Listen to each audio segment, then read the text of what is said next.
Renters should never buy a traditional solar system.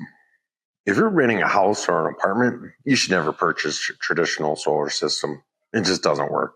Instead, look for 3 other types of systems that can work for renters instead of grid-tied solar. If you're a renter and want to get into renewable energy, like solar and battery systems, this could be your ticket.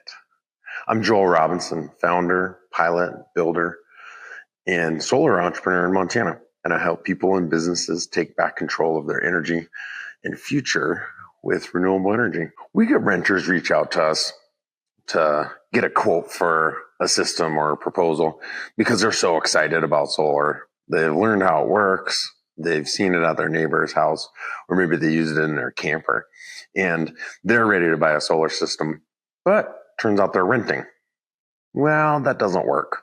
There's a real mismatch there between who owns the property and who's paying the electric bill.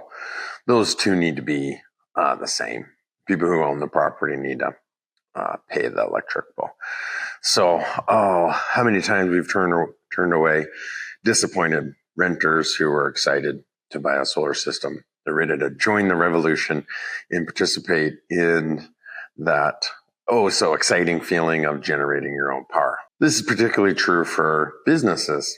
A lot of businesses lease their space. They don't own the building. Maybe they just have a portion of a building, but they do pay their own electric bill. So this sometimes is anticlimactic and people leave disappointed. But I wanted to talk to you about some ways that you can join in the renewable energy transition, even if you are a renter, because you're so excited and want to learn about it. And I really do encourage you to buy one of these systems I'm talking about so you can understand how it works. It's worth the investment. So let's talk about 3 ways renters can participate in the solar and battery world. The number one way, this is probably the easiest way, is what's called community solar projects. And this will be offered through your utility, where you can enroll or enlist in a community solar project, and you're kind of purchasing a small portion of the solar system. It's usually a big ground-mounted system, but I've heard them being on buildings as well. Community solar system that's built in a large construction environment, utility type style, big ground mount system, back feeds the utility grid, and through a billing mechanism, you get a credit on your bill. So renters can participate in solar by participating in community solar projects. And these are becoming really popular. They really are. Not so much in Montana, unfortunately.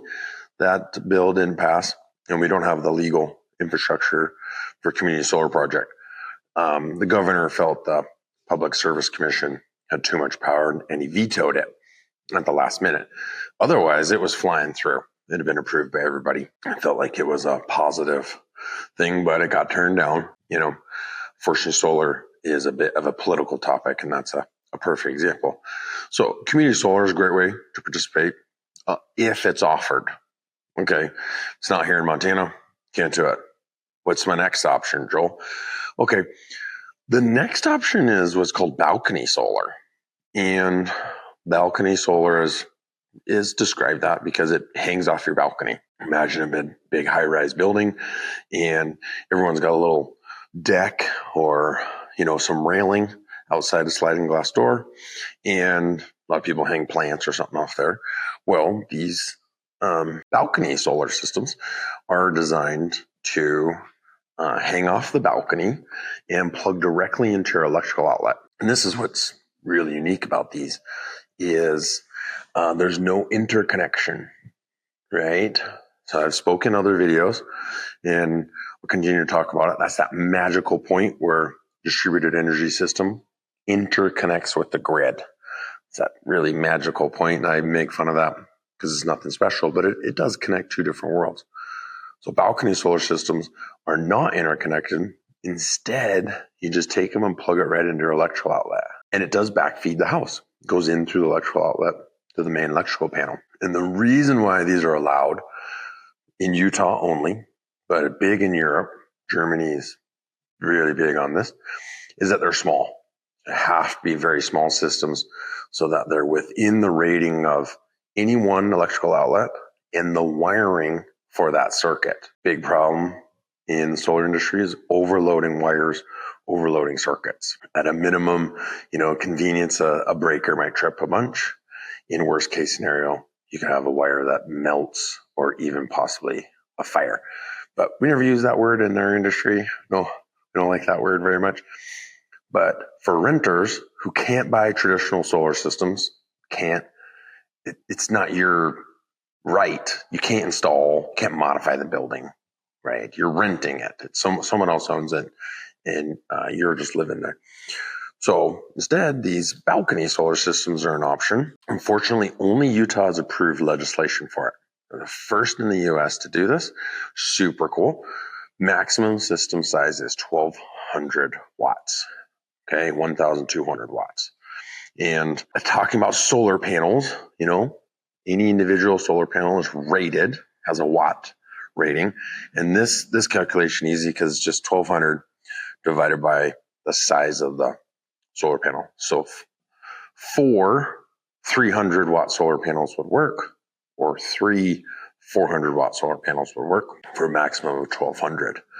But that's only in Utah. So renters have a lot of strikes against them, right? Traditional solar system doesn't work.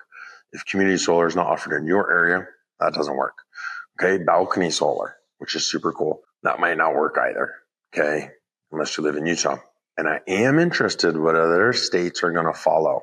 Really hopeful that this spreads from Utah into these other states because it's a great option for renters. So the last one we'll talk about is just an off-grid system, a system that doesn't interconnect with the house at all. Okay, there are ways to install solar, run it to a portable battery system, and it only uses the excess solar charged batteries. And then those batteries can be used for any number of things. You could charge an electric car. Just jerry rig everything, configured a off-grid system to charge his Rivian. Very cool. Really neat idea. Was a little more involved than just a DIY project, right? Balcony solar's literally made for DIY or maybe a neighbor or a handyman. These off-grid systems take a little bit more thought, they do take a little bit more effort to install, but those can be installed, and that is an option. So as a general rule, solar is not an option for renters. And then that's frustrating because I've talked to a lot of renters who really want to get involved. They really want to participate.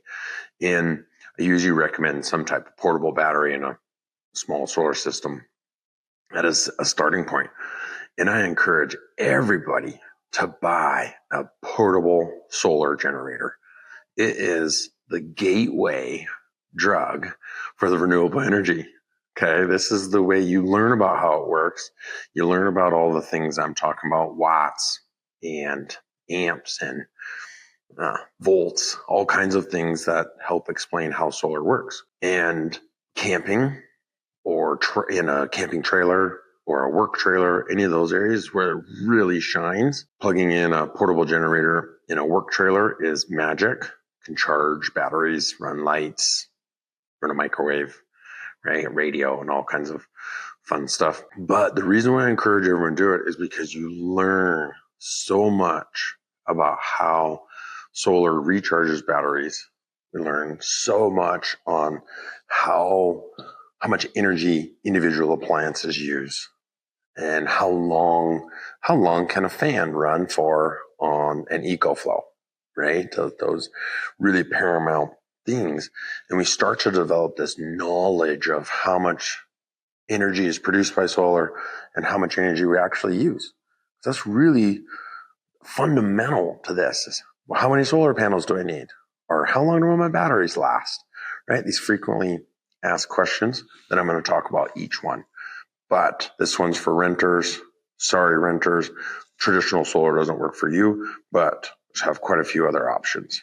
So click subscribe and help me build the channel and watch a few of my other videos, learn a few things, and definitely give me some feedback in the comments and let me know what you're most interested and answer this question. Do you think balcony solar will be approved in your state?